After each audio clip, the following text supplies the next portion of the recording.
连个鬼都没有。看，我说了多少遍了，这儿没你要找的人，搜多少遍都一样。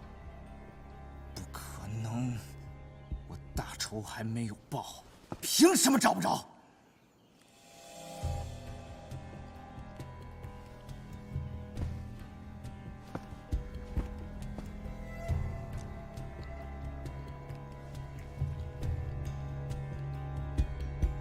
牛丞相。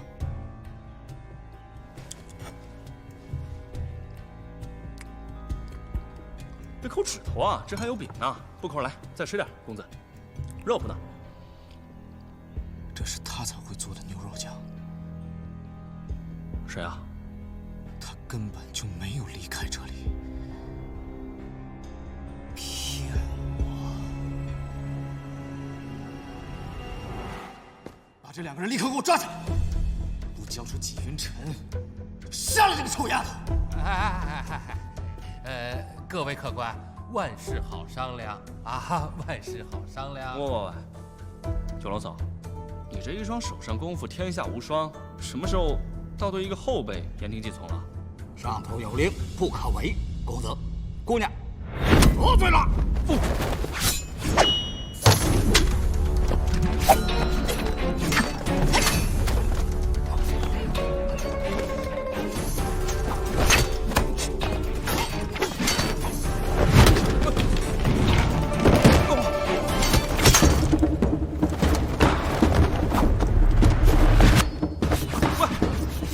乾坤，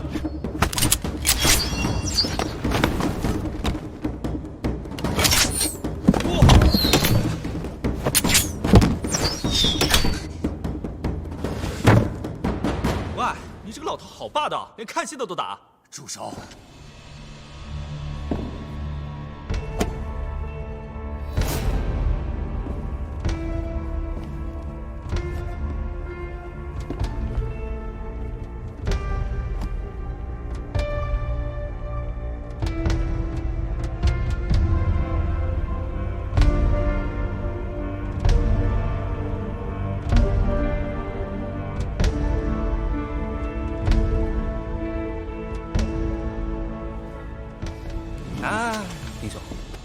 歇歇，给人家说2句话的功夫。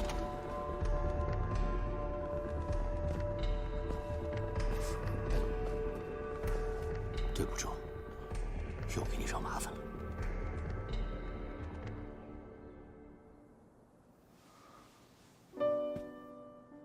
阿培，冤有头，债有主，不要连累别人。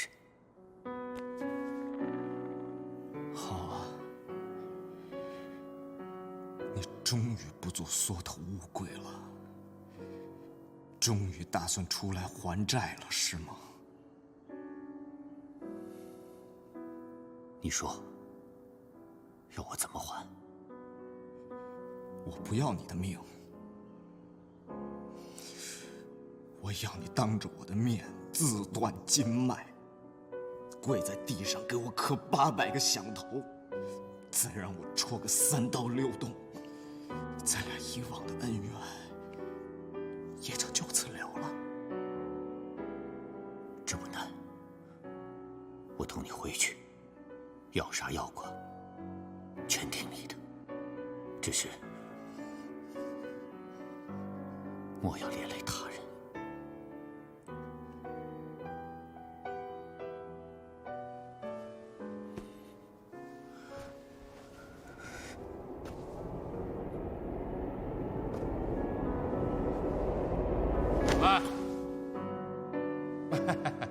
慢慢来，慢动手。你看，我们这个小店呀，就这么1个厨子，要被你们弄走了，我再上哪儿去找一个？不用你管！一大清早就堵着我的门，让我怎么做生意？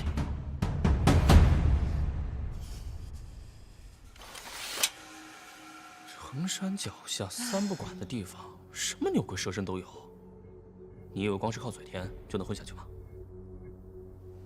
哎，阿飞，你看见那掌柜的一双手了吗？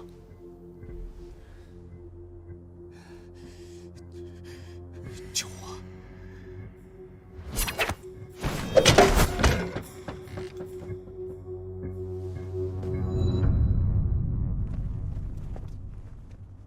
大事不好。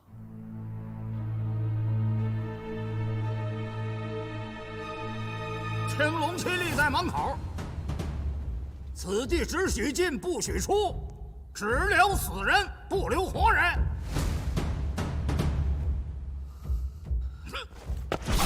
哎呀，这个小白脸也是自带倒霉之气，谁跟他一搏谁倒霉，还带着这么大个累赘，恐怕是要吃大亏了。那我们现在该怎么办？这种场合，我也不大擅长应对啊。反正我是不想死在这儿。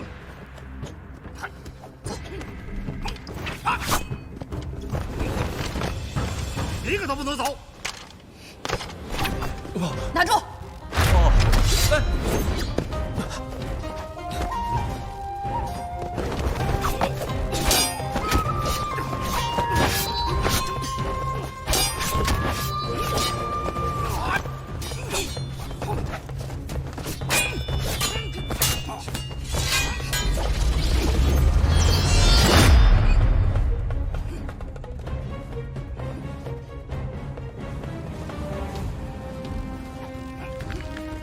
这难道是破血刀？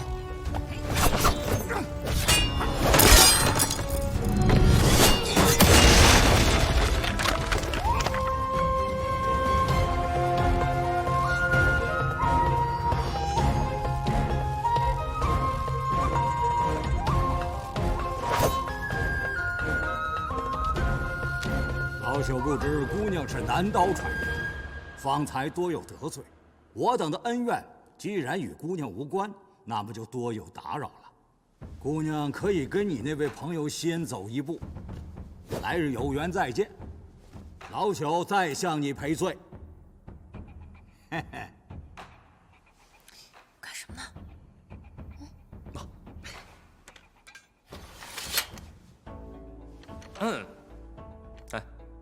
哎，你这个老头儿，听到“破血刀”3个字之后，翻脸比翻书还快，见一时半会儿杀不动，便突然变得说，不知道姑娘是南刀传人，而这“嘿嘿”2字，更是猥琐无比。我从未听过一个人能在一句话里塞这么多废话，真是让人叹为观止。姑娘，既然九龙所发话，你们能走，还是先走吧。本来就是受我牵连，实在抱歉。腿长在我身上，我愿意来愿意走，轮不到一个蚯蚓来管。我这个妹妹确实有点没大没小，时而欺负兄长，但是说话还是很顺耳的。那好，上天有路你不走，地府无门你非要往里闯。今日南北刀相聚在此，我青龙一脉倒要领教。什么南北刀？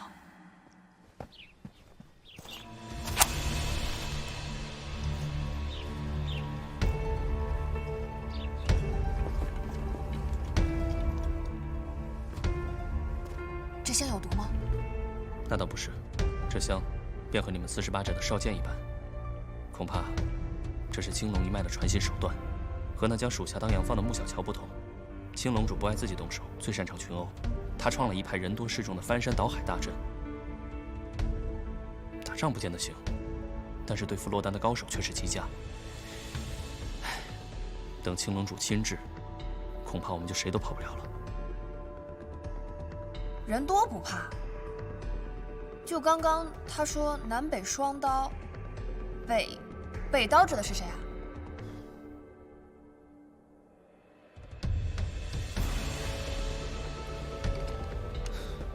敢问前辈，当真是那位北刀的传人，纪云辰，纪大侠？惭愧，在下确实姓纪，但是如今已是废人，不敢误了先师的名声。这北刀传人，万万不敢领。要脸吗？且问问他，还敢动刀吗？没错，我确实发过重誓，自废武功，永远不再动刀，也不再与人动武。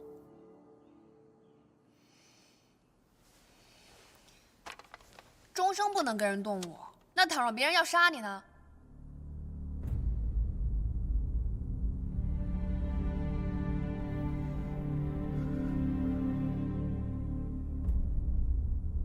那就让他杀便是了。今天在这儿的所有人，丧命于此，都是受你牵连。你怎么还不去死啊？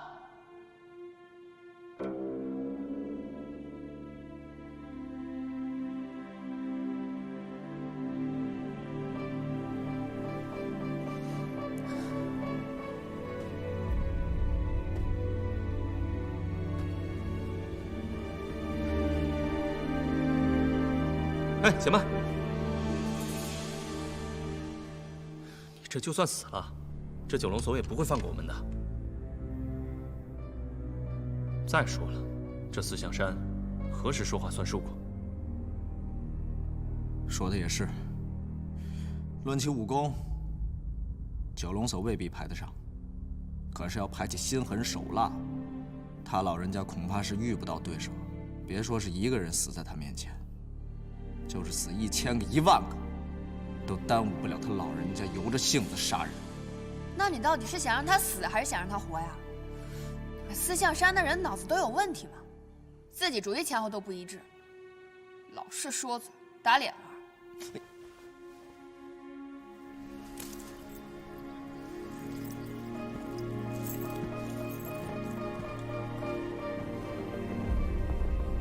青龙香也燃了，青龙旗也立了，各位的生死可不由己喽。现在还有什么办法吗？事已至此，只能趁青龙主未到，赶紧杀了他，逃之夭夭。我知道，我问的就是杀他的办法。全都鹰王上，人海战术。你出的什么馊主意啊？你现在看看在场的还有几个能动的？你行你上。我可不行，我没刀，我怎么打呀？谢公子，你可真是个能屈能伸的人物啊！给我上！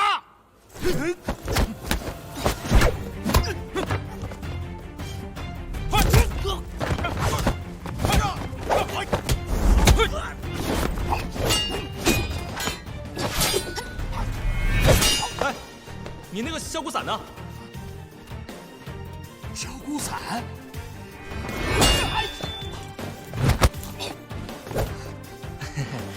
你只有3尺清风之力，我有3寸长蛇之诀，天衣无缝，合作无间。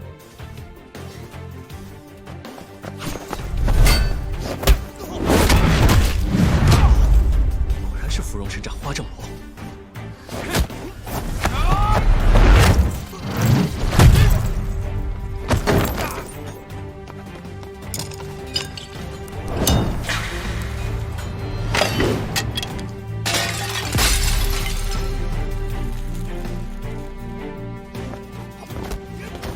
破血刀，在李前辈手上精华在无锋，在李大当家手上精华却在无匹。刀法是死，人手了，不必太拘泥于前人的绝学。对啊，我外翁没的时候，娘比现在的我也大不了多少。他那套破血刀，指不定学成了什么熊样。他说破血刀就是无坚不摧，到底是祖传的，还是他自己编的都不一定。我为什么要奉为圭臬呢？要成为我自己。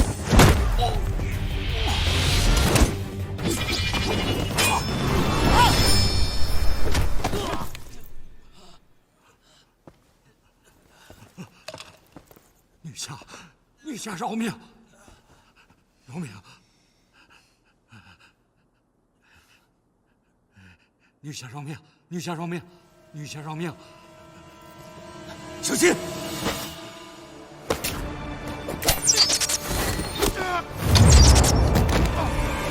毒！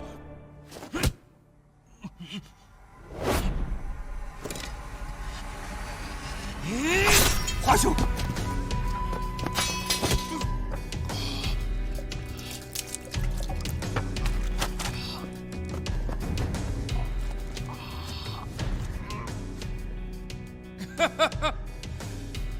！20年了，还有人记得我这个老东西。惜呀，我的芙蓉神掌在现江湖的时候已经没有掌了。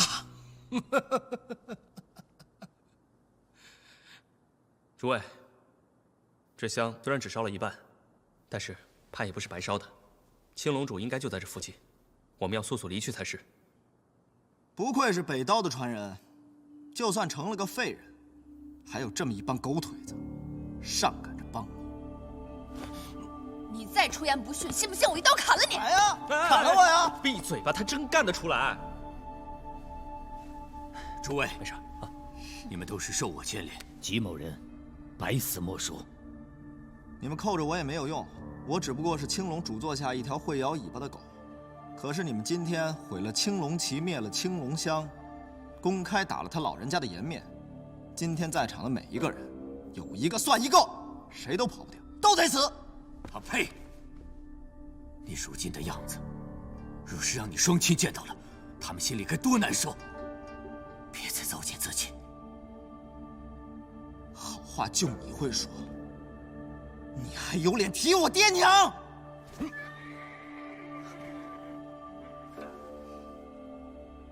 青龙主，不会真的来了吧？输人不能输阵，我们出去。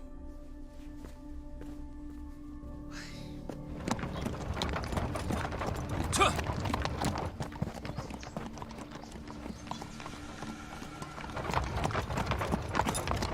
姑娘，咱们后会有期。文将军，君上且慢。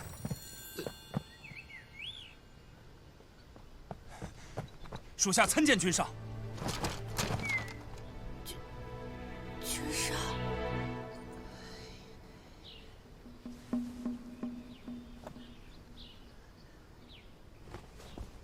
阿飞，阿飞，你没事吧？担心死我了。我能有什么事儿？你没事就行。文将军。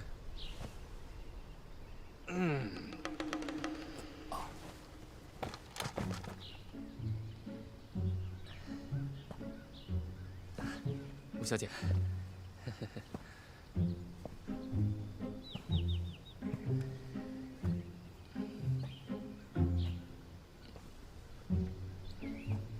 他是皇帝。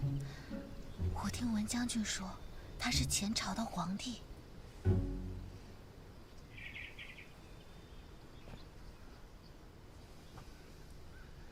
这位是周姑娘吧？文将军，我爹他还好吗？啊，甘棠宫一切安好，就是十分惦记姑娘。当初文某断了姑娘一柄刀，姑娘不会记恨在心吧？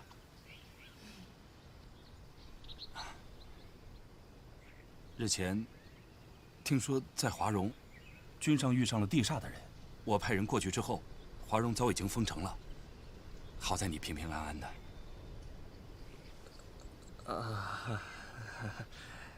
还行还行。千金之子，坐不垂堂。你孤身一人闯荡江湖，太危险了。那大可不必。你回去就帮我告诉甘棠宫，我不是一个人行走江湖，我还有。我可不认识什么君上。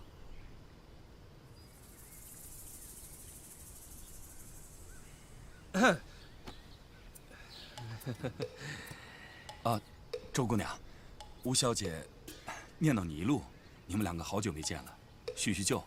一会儿我给你准备车马，把你送回山寨。不行，我们招惹了青龙主的人，如果我们走了，可能会牵连一整个客舍的人。四象山的魔头也来了。是啊，我刚才这灭了青龙香，折了青龙旗，怕是不能善了。这文将军来的正好啊。君上，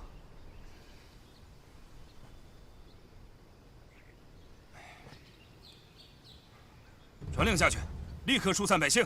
是。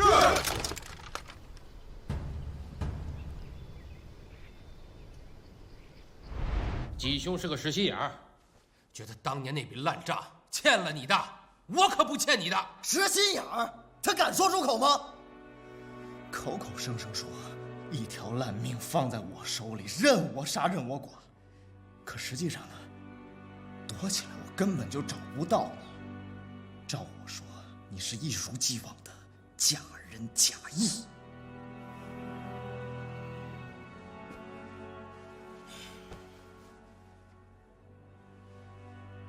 阿培，你放心，我如今就是一个废人，我这条命早晚交给你。只是这被刀要在我手中泯灭，我却又不甘。被刀泯灭，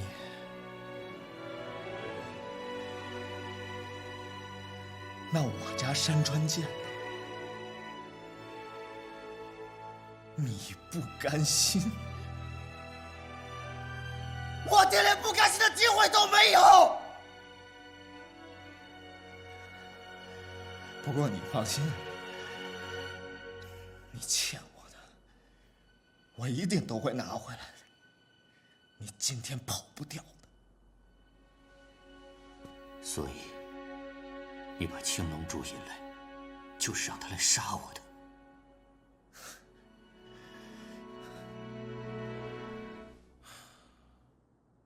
华兄，恐怕此地不宜久留。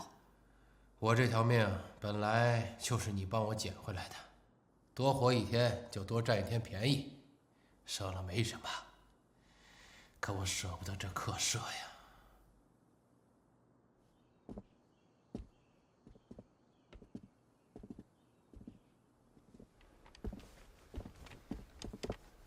君上，客人都已经疏散完了，你跟我回去吧，恐怕青龙主一会儿就到了。青龙主这祸事是我惹出来的，只要这客舍里还有一个人，我就不能走。这……哦，对了，子琛现在何处啊？啊，已经在回健康的路上了。这次多亏君上在华容之时运筹帷幄，要不然这个事情不好收拾。正好遇上，顺手罢了。请君上务必跟我回去。哎，温将军，你就不能当没见过我吗？属下不敢。君上，这次这么多双眼睛都看到了君上，君上就不要再为难属下了。你这里3层外3层，防贼似的围着我，我想让你为难，我有这个本事吗？当初王林将军统帅3军的时候，我朝是何等的威风。如今王林将军不在了，我等军中将士都盼望君上能够早日回来主持大局。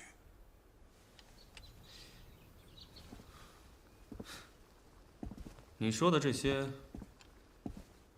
我怎么都不记得了？啊，是属下失言。无妨。对了，帮我去问楼下那个厨子要2锅牛肉酱上来，错过了，只怕今后都吃不着了。啊。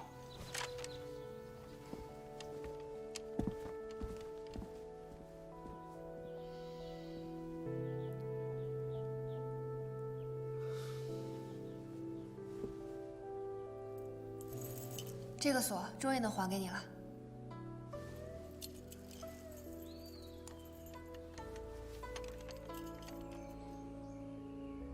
阿粉，你还在生谢大哥的气啊？哼，他呀，他除了腿，也就剩满肚子谎话了。他要是想说太阳打从西边出来的，也能坐在那儿滔滔不绝地说一天。不过，你说他好好的皇帝，为什么满江湖乱窜呢？其实，他也是个苦命人。他本名叫萧川，是前朝皇子。幼时遇到叛乱，皇宫被围，后来起了一把大火，本以为一个人都没能逃出来，谁能想到有个老宦官，冒死将小皇子送出了宫。后来前朝大将军王陵就把谢公子接回到了皇宫。可是好景不长，谢公子被送到邻国当质子。在这个期间，武将叛变，更改国号，前朝覆灭。后来王陵将军拥护谢公子为帝，想要光复前朝。难道这就是他隐姓埋名变成谢梅梅的原因吗？这有什么不好跟我说的？故国不国，改朝换代。谢公子放着锦衣玉食不去，一个人在外面闯荡江湖，应该是有什么难言之隐。他没有表明身份，也是自然的。差点把前朝皇帝捅成了马蜂窝。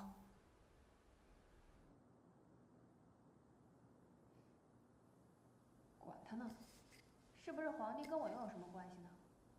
在我眼里，她就是那个满嘴跑马、一身霉运的谢梅梅。哎，对了，你跟我说你过来的时候，48寨的暗桩有给你送来一封我娘的手信。是，在我这儿。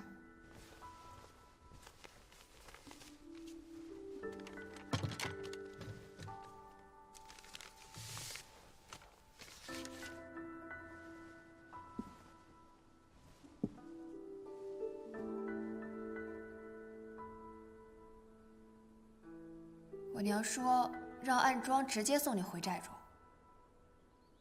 我娘这样说也有道理，你本就是千金小姐，就应该住在高门大院里，出门有香车宝马、丫鬟婆子伺候着才对，不应该跟我们天天在泥里打滚。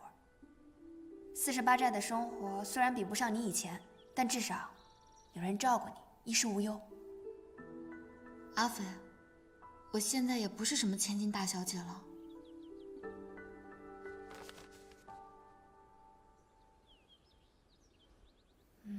奇怪，为什么我娘信里只提到你，没提到你弟弟啊？按理说，他要是知道华容发生的事，不应该这么平静。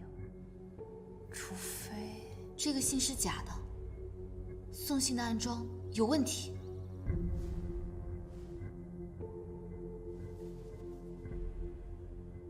看来我得回家看看。不行，青龙主这事儿，我跟星云也脱不了干系。若是我们就这么跑了，怕是整个科社的人都要玩完了。哎，楚楚，我让文将军把你送到我爹那儿去吧，他一定会妥善安置你的。我哪儿也不去，我只想跟着你。不行啊，万一文将军和青龙主两拨人打起来，我怕我会无暇顾及你。怪只怪我能力不够大吧？要是我能像我外翁一样就好了。啊，阿飞，阿飞，我现在谁也不信，我只信你。再说了，我也不是什么物件，你别把我来回托付了。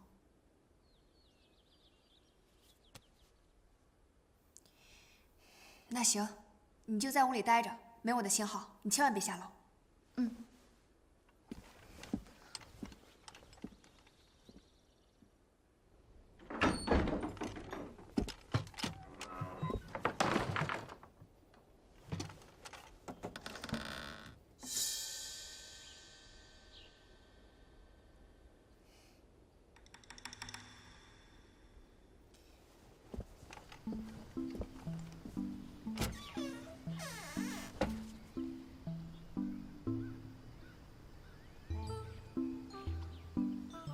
来，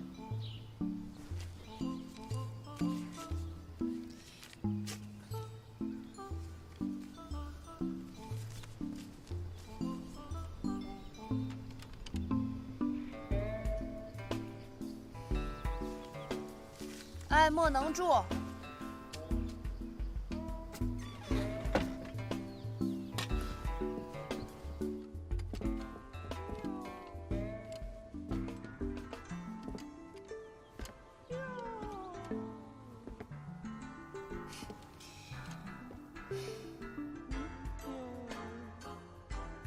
皇帝陛下，你搞什么鬼？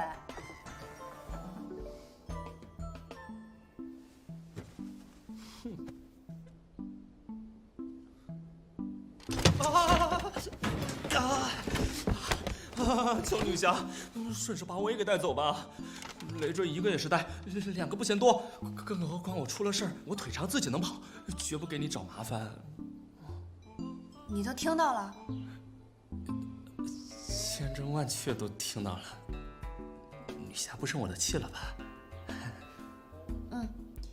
从此大路朝天，各走半边。生气做什么？女侠，那我求你，把我从这个坑里面救出去吧！我求你，这大恩大德，我来世做牛做马。阿肥，我一开始还在想，你这五湖四海的乱窜，当真是为了行侠仗义吗？现在看来，你不过跟李胜是一路货色，四处招摇撞骗，还离家不归。处理完这里的事儿，我就要回去了。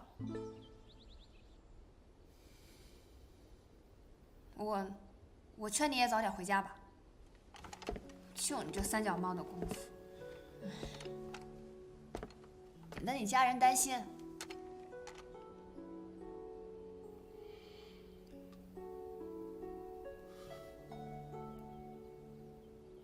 我也想回家呀，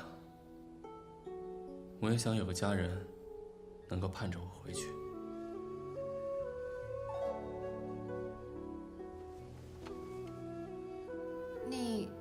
你没有家人吗？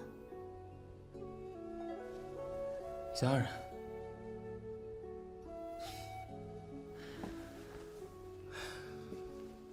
要说是亲戚，萧家那边可能还有不少，只是恐怕他们连半个家人都算不上。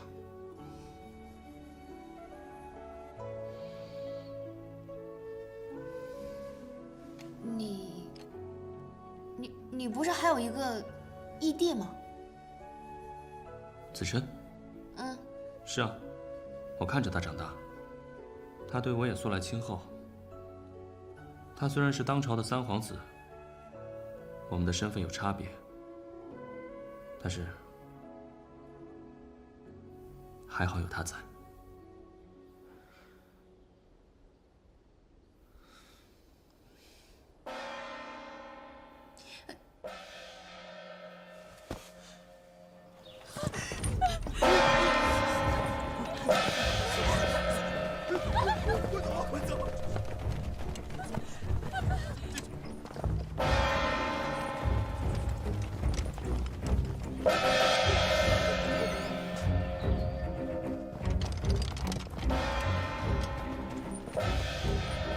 他们大白天的敲什么锣呀？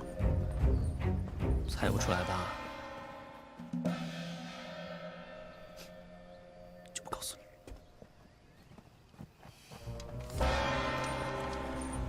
吉兄，外边铜锣声四起，看来青龙主他已经到了。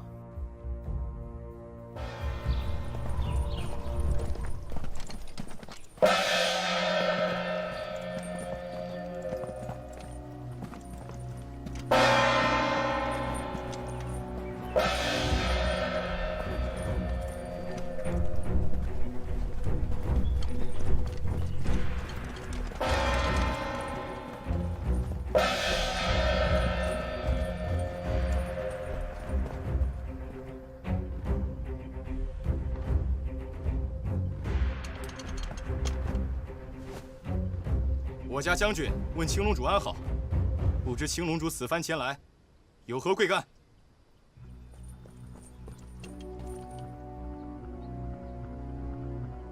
哦，我知道了，因为文将军是让自己的手下来传信，所以这个青龙主也是效仿文将军的方法，同样让手下来传信，摆架子。不错呀，猜出来了呀。果然有慧根了。哼。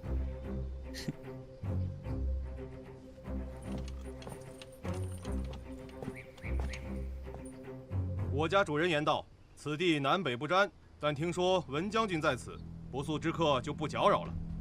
只是我家主人最近走丢了一条狗，听人说被人关在这客舍中，还有人公然烧青龙旗、灭青龙香。我等不过是来讨要个说法。文将军也是个讲理的人，想必不会怪罪吧？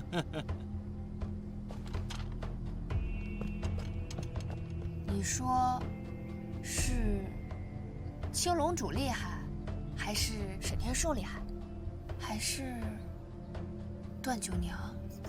能与穆小乔齐名，自然是有他的过人之处。这江湖之大，高手更是如过江之鲫。要想在这些人里面分出个长短，但怕是一件极难的事情。不过我相信你能成为这样的人，但是前提呢，我们要先从这客舍里面出去。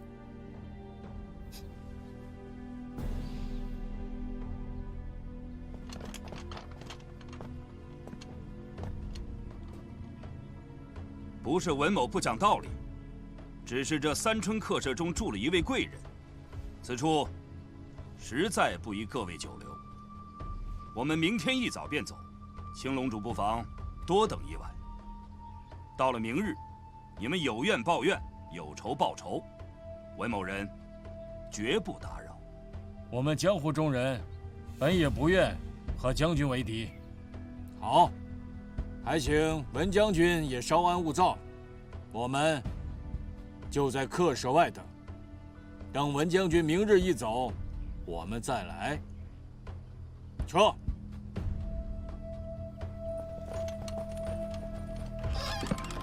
青龙主，你这青龙旗是我毁的，青龙香也是我灭的。冤有头债有主，把客舍里的人放了，冲我来！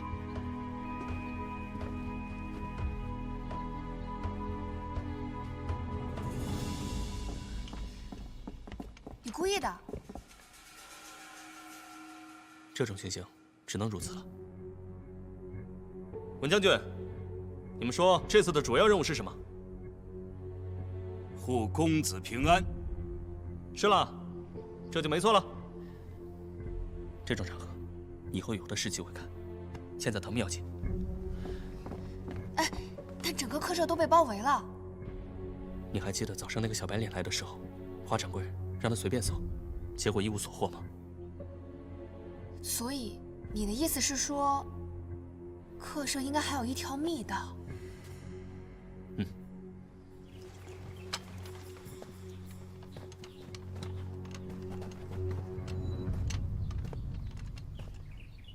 怎么，文将军？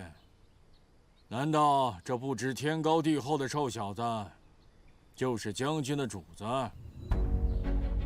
我几次来这客舍的时候，找你都躲得不见踪影。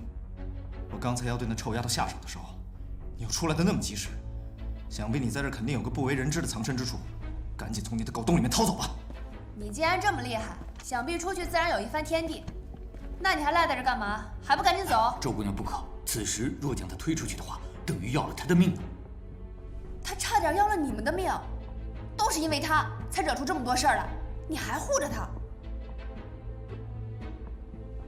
抱歉，在下实在不想参与你们的私事儿，只想问齐大侠，你们说的那个狗洞，到底是在哪儿？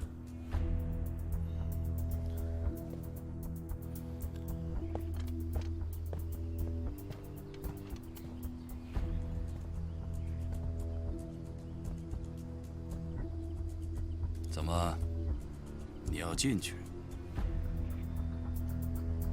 除非从我这儿过去。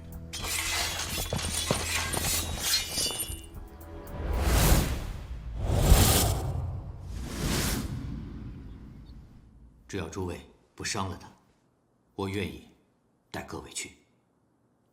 哎呀，楚楚还在楼上。我先行准备一下，一盏茶后，后院谷仓见。好。好。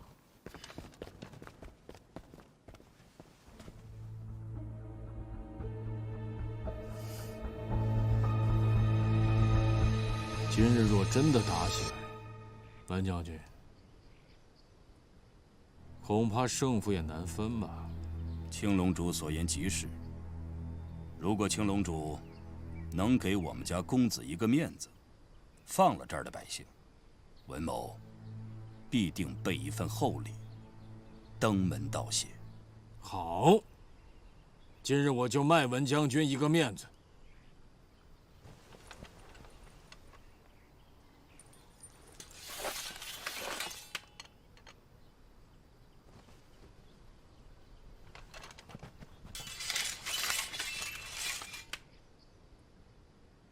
青龙乡和青龙旗的事情就此作罢，我也不会大开杀戒。但是，我的爱犬伶俐得很，今日若找不回去，恐怕日后我可不希望再有日后了。所以今日我一定要进客舍搜一搜。这件事情和你家主人毫无瓜葛，文将军。这个面子你不会不给吧？青龙主，请。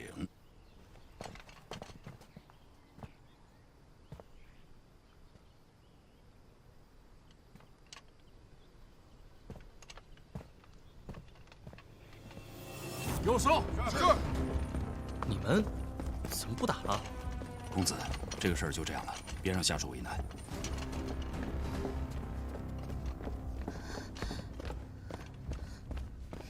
等等！哎，这两位姑娘，是我家公子的家眷。这两位贵人，还是有几分姿色的。刚说给我一个面子，怎么？反悔了？啊！我刚才突然又想了一下，我觉得还是打一架比较爽。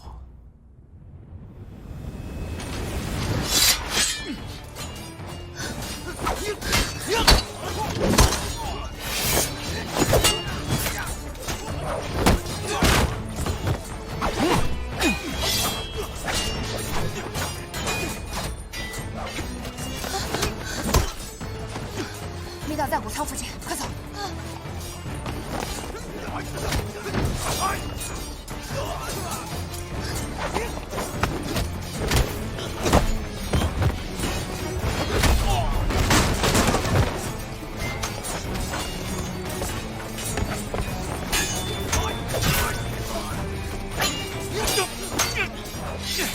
真是后生可畏，周先生见了一定很欣慰。阿飞，别逞英雄了，去找几大侠。怪个小美人私奔了。哎，打皇帝犯法吗？这打谁也不对啊！殴打庶民、殴打皇帝同罪。那就好。哦，分寸呢？啊？你真是皇帝吗？他们是不是认错人了？不对，文将军看起来挺靠谱，他应该不会那么瞎。所以，是你投错胎了吧？不错，生我者父母，知我者阿飞，这都被你看出来了。哎呦，真是越来越喜欢你了。文将军今日若是为你打架受了伤，那可就亏大了。你放心吧，文将军是你爹手下的第一高手，青龙主从他那里讨不了什么好处。走，我们去谷仓找启大侠。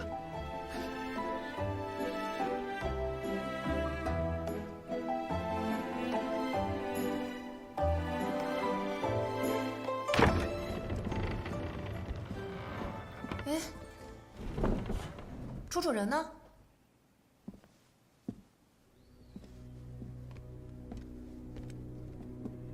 不用找了，人在这儿呢。阿飞，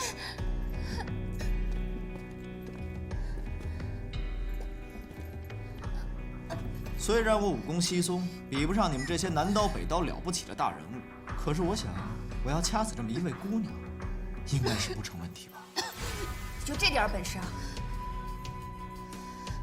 把你的狗爪子拿开！他要是少一根头发，我不会放过你。哎，这姑娘怎么比你漂亮那么多呀？女孩子嘛，就要这样细细软软的才比较好。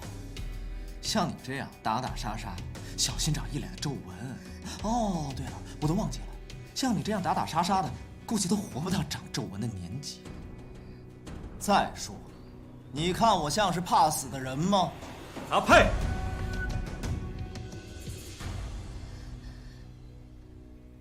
我听启大侠这样称呼阁下，想必阁下大名就是这个了吧？敢问尊称是否是有因呢？你知道什么？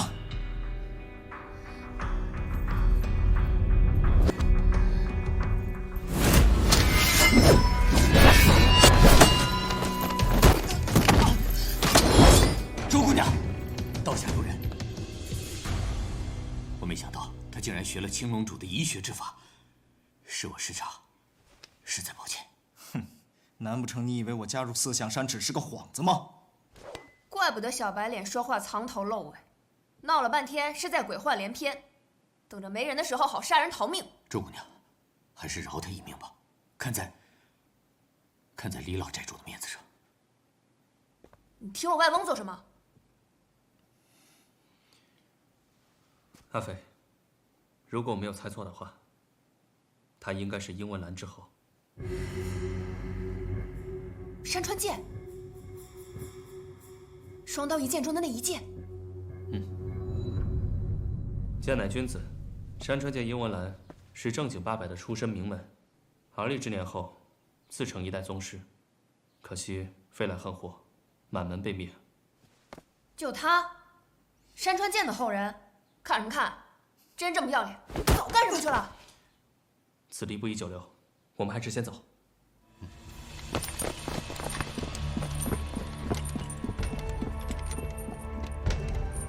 报告主任，我们找遍了客舍的上下2层，没有发现他的踪迹。一群废物！去，把狗给我找出来！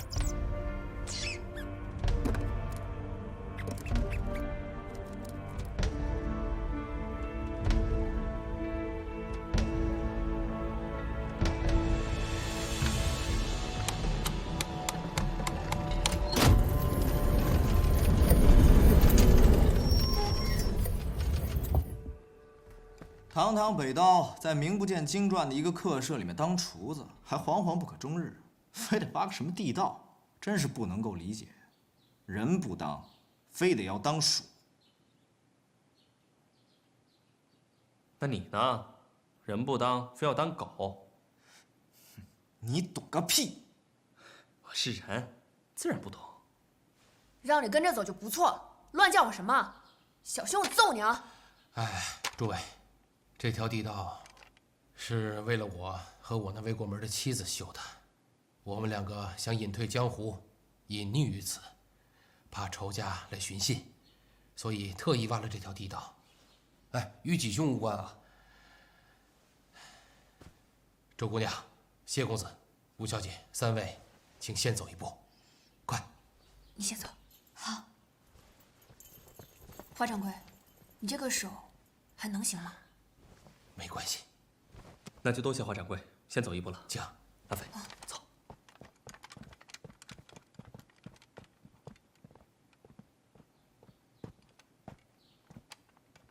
阿培，跟我们走。走。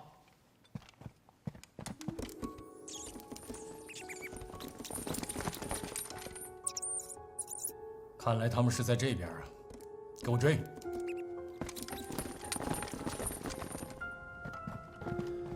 阿培，华兄，季兄以前听你的，以为他只是年少冲动，情有可原。可今天你算是见识了，这种人你还护着他吗？你是对我有救命之恩，但我今天绝不可以放过他。华兄，你时常将他是你的救命恩人挂在嘴上，不就是年轻的时候英雄救美，受了重伤，差点要了命，他救了你一命吗？哎，纪云辰，他救的那个女的，后来找到了你是吧？是。你为何将那仅剩的一颗九环丹给了那女的，去救这胖子？当年我入关之时，家师相赠一颗九环丹，常人服下，有疗旧伤之奇效。你自幼娘胎带病，身体虚弱，我想等你再长大些，再让你服下，或许能发精洗髓。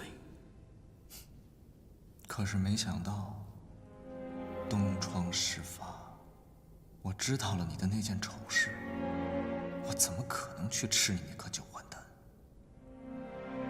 是，我酒后失言。纪云辰，你都不仔细想想，是谁把你灌多了？是谁从你嘴里套出来的话？是谁安排我在现场的吗？你闭嘴！那个女的看似单纯，其实城府极深。他做的这一切都是为了做一个圈套，让我跟你反目成仇，为的就是要那颗九环丹去救这胖子的性命。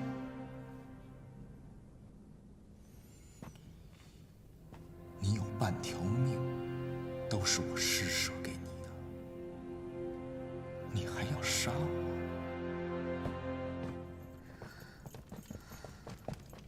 怎么有2条路啊？他们呢？他们都有各自的江湖恩怨，我们还是别插手吧。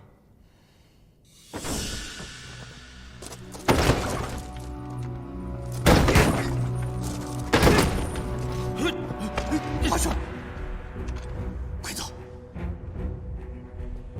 吉兄，我的命都是你给的，既然你那么想护着他，好自为之吧。多保重。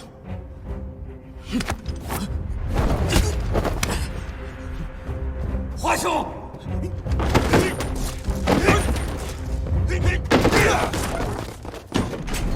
当年修这个地道的时候，我留了一个机关，没想到今天真的用上了。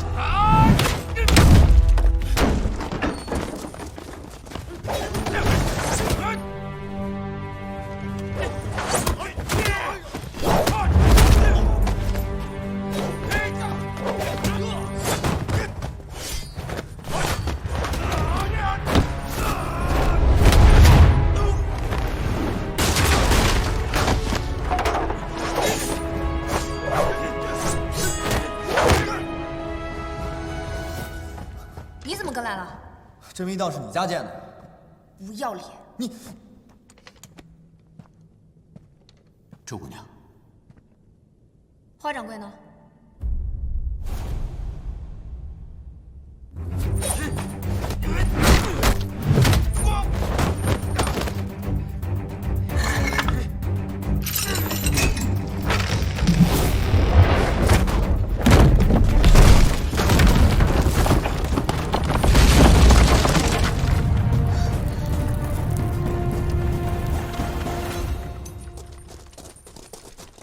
林主任，文将军的人还在客室附近。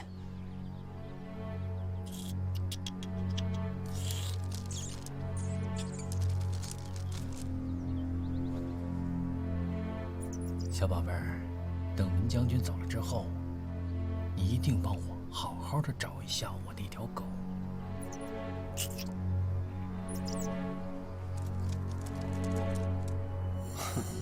胖子对这附近很熟，估计早安全逃脱了。这条路是往哪儿走的？这条路一直通往衡山脚下。在衡山脚下挖密道，衡山派没意见吗？周姑娘有所不知，当年两军在此地交战，打的是昏天暗地，民不聊生。衡山派一向颇受百姓敬重，有不少弟子都是山下人家的，他们自然不会无动于衷。可是，一旦插手，就怕会引火烧身。那后来呢？那一战，从掌门到几个辈分高的老人都折里头了。后来剩下几个零星的小辈，哪儿扛得起这么大一个摊子？有家的就回家了，没家的就跟着新掌门走了。新掌门带他们去哪儿了？据说那新掌门是老掌门的关门弟子，走的时候啊，也不知道有没有16期，后来也不知道去哪儿了。我看，咱们还是先走吧。嗯。走。阿飞，他怎么好像什么都知道？他大概满江湖跑的时候，净顾着听人家墙根儿了。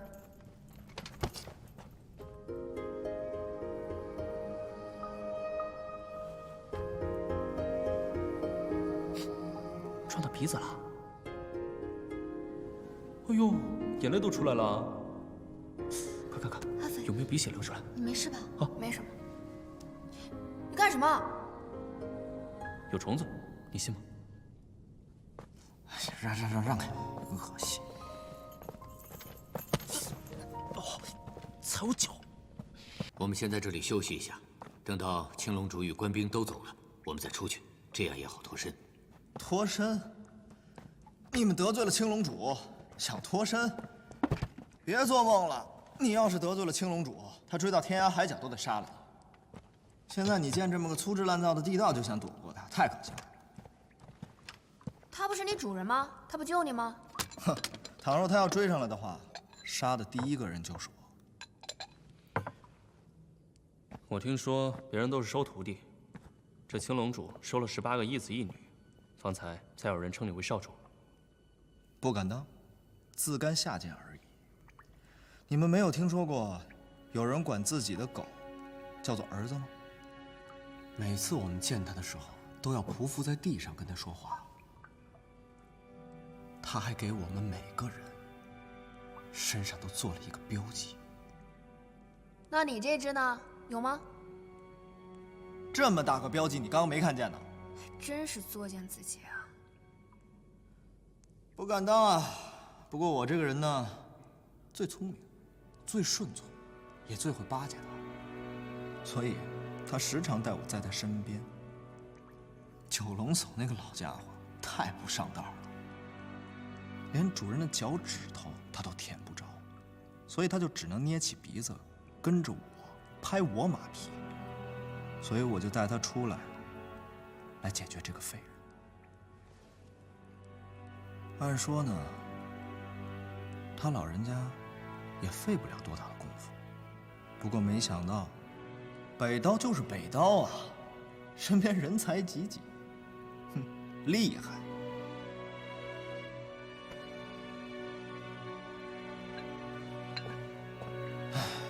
让这九龙叟折在了里面。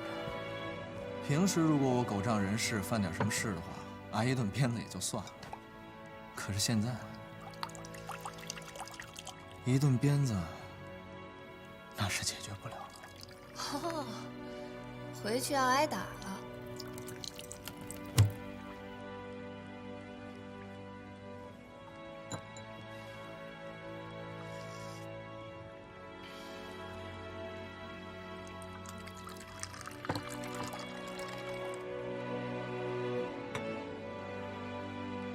当年南北双刀并称双绝，南刀李征在湖湘，北刀关峰在关外。李老寨主交友极广，后来扛起了48寨的大旗之后，更是举世闻名。相比而言，关峰关老前辈就没有那么爱问事了，他比李老寨主还要年长10来岁，早年间还有一些传闻，但是自从那次武将叛乱后，他便没有入过关。逐渐就成了个传说。我倒是听我娘提过一点双刀的事。南刀即凛冽，有北风卷雪之势，而北刀似水，人称断水蚕丝。原来北刀这么厉害。他不仅刀法厉害，卑鄙无耻起来更厉害。我年少时道法出征，拜别恩师，执意要入关。师父也曾劝过我，但是我却认为是师父胆子小，老了。我不听，师父竟劝不住我。临别之时，他耳提面命，令我凡事三思而后行。他说：“徒儿啊，你手中之刀，就譬如农人手中的锄头，长房手里的算盘。锄头与算盘都是做事用的，不是做人用的。千万不可本末倒置。”刀怎么能跟锄头算盘一样呢？那个时候我也不明白，自然便不听。我心想，刀乃利器，这刀法中若有魂灵，那么断水禅师就是我一手一脚一魂一魄，怎可被比作锄头算盘之类的蠢物？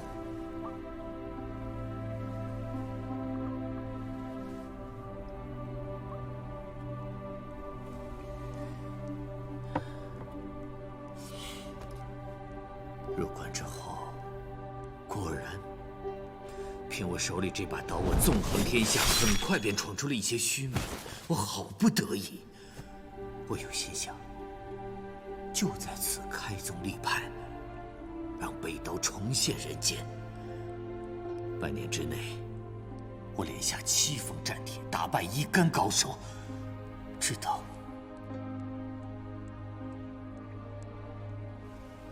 那北刀纪云尘刚入关，就连挑7名高手，至今尚无败绩，属实厉害啊！那是因为他没有碰到殷大侠，你知道吗？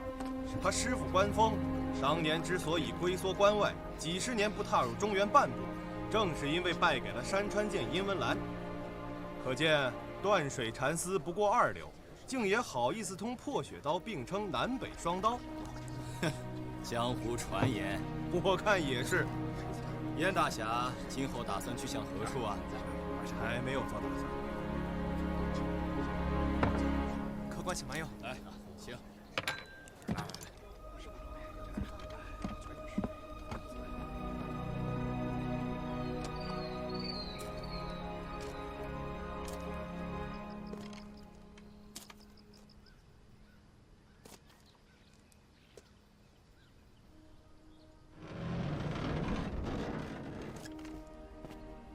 少侠，请回吧。殷文兰，你不敢应战是吧？好，我就在你府门前等你3天。你若依然闭门不出，我就公告天下，你山川剑不及我北刀。殷文兰。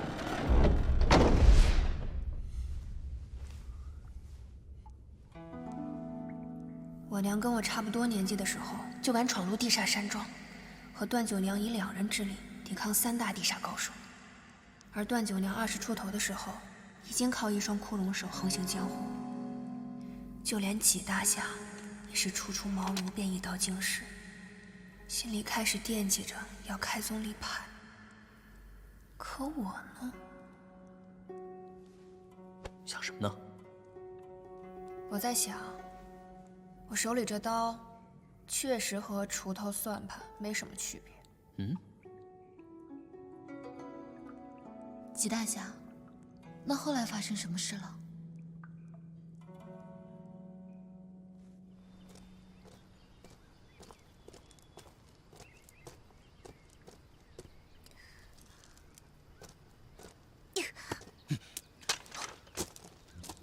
你在这儿干啥？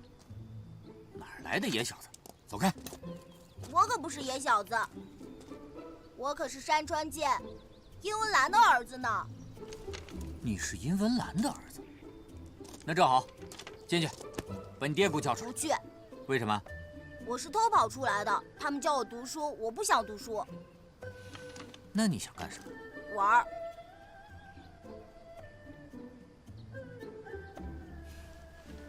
那好，叔叔就带你去玩，等你玩够了，叔叔再把你带回来，好不好？嗯。悄悄的，谁也不能让知道。走。话说，这关峰一柄长刀直取殷大侠，俩人大战了300回合。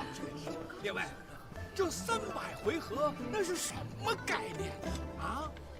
那是打得天昏地暗，地动山摇，日月无光啊！嘿嘿，那是只见刀光，不见人影啊！啊，毕竟是我殷大侠，那是武功盖世，那是举世无双啊！一把山川剑，打得北刀丢盔弃甲，满地找牙呀！叔叔，北刀是谁啊？竟然被我爹打得满地找牙，我真想见见我父亲的手下败将。列位，官方这次，哪怕是一听到我这殷大侠的威名，干嘛？就下来。干嘛呀？我还要听书呢。躲在被窝里。若不是听那些说书卖唱的伶人编的段子，我也不会一时冲动。一时冲动，所以你就扣下了他的孩子，逼着他前来应战。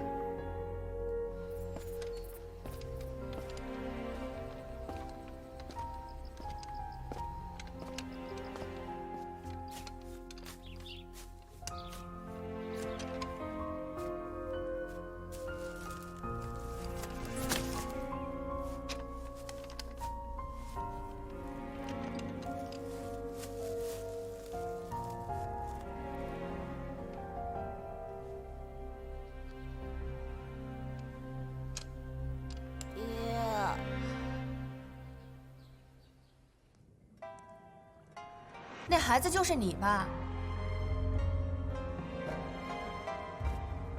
老爷，出事了。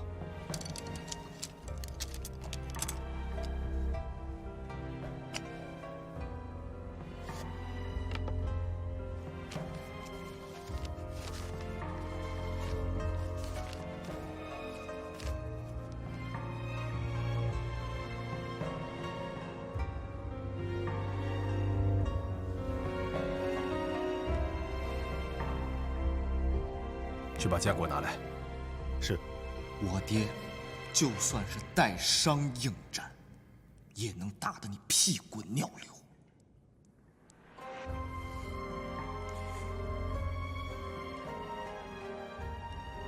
没错，我不是易前辈的对手。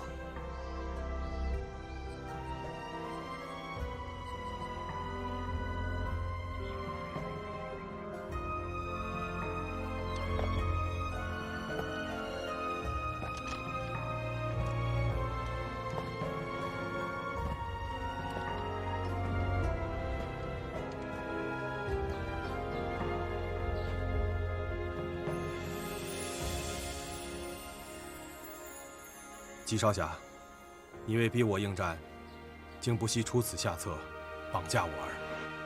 辱师之仇，不得不报。今日，我就要为北刀证明。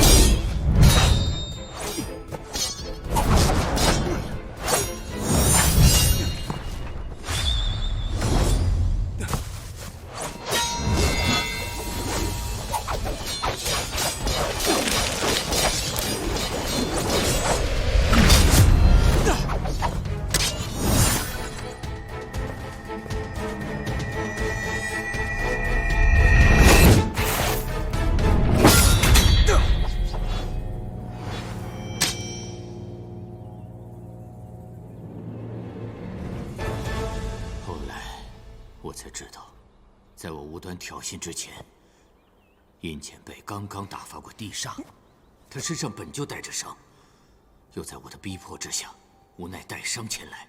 当时对战的时候，他本可以杀我。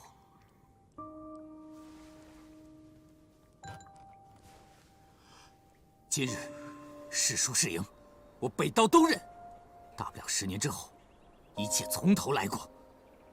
但是，你硬生生将剑震断，你分明是在羞辱于我。纪少侠，往后这几十年，有的是你们刀山火海要找。我只是不希望你们这些后生无端折在我的手上而已。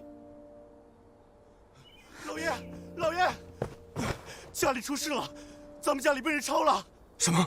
你把我爹引了出来，坏人趁虚而入，引得我们满门被灭，全家110号人，没有一个人活下来。怎么只有你还活着呀？你怎么还不去死啊？爹，爹，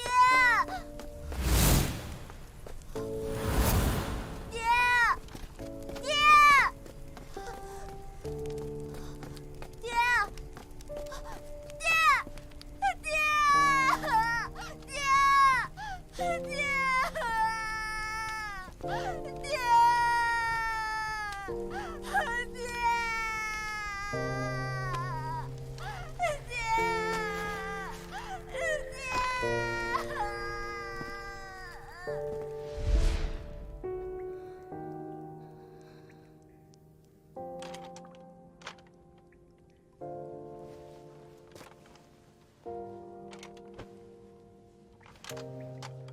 所以你送小英佩回去的时候，殷家已经被灭门了。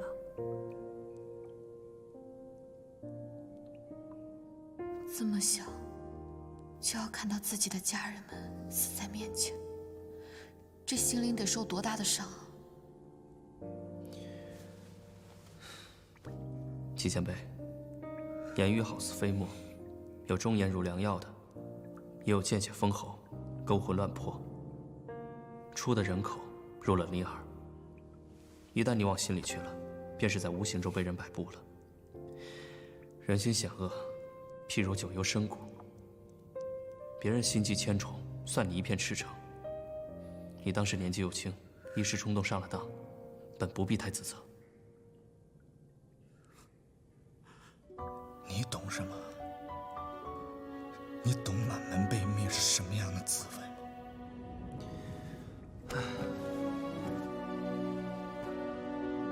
殷少侠，冤有头，债有主。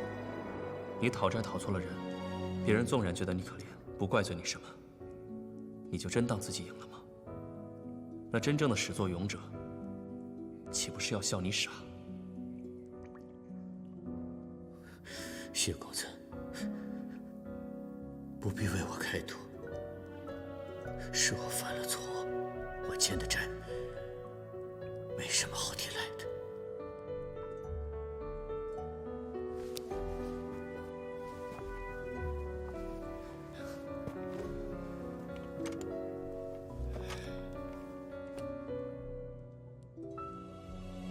养我的人，就是间接害死我全家的人。你是无意之中得知殷家覆灭和纪云辰有关，因此愤而出走，又碰巧遇上了青龙主，把你捡了回去。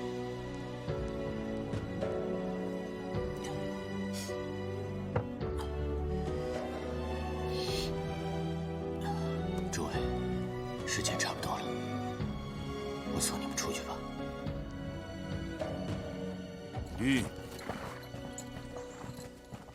将军，如何？可有行踪？君上这一跑，简直就像是鱼入了海。君上此次带着周姑娘和吴小姐，肯定要比一个人的时候目标大一些。要不要属下再去寻找一番？罢了，君上要去哪里，我们岂能拦得住？你们先回营，把这件事禀报给甘棠公。是。撤。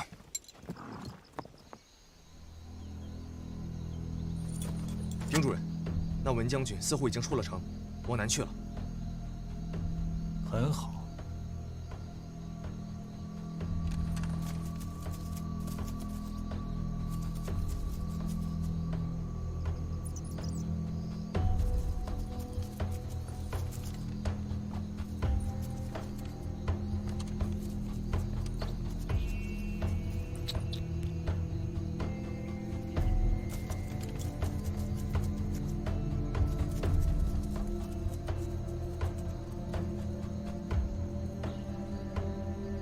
那是衡山方向。走。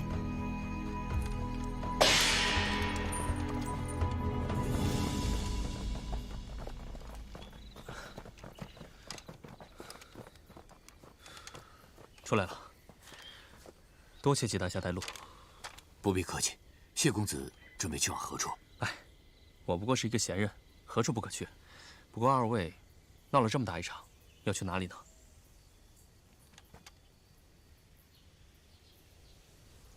你们要是有意，都可以跟我回48寨。你这是在邀请我吗？是啊，你去不去？倒是那小白脸有点问题，带着麻烦，弄死也不成。难不成就地放生吗？我呸！哎，你仗着你是南刀的后人，你就这么大言不惭啊？要是没你外祖父，你连狗屁都不是。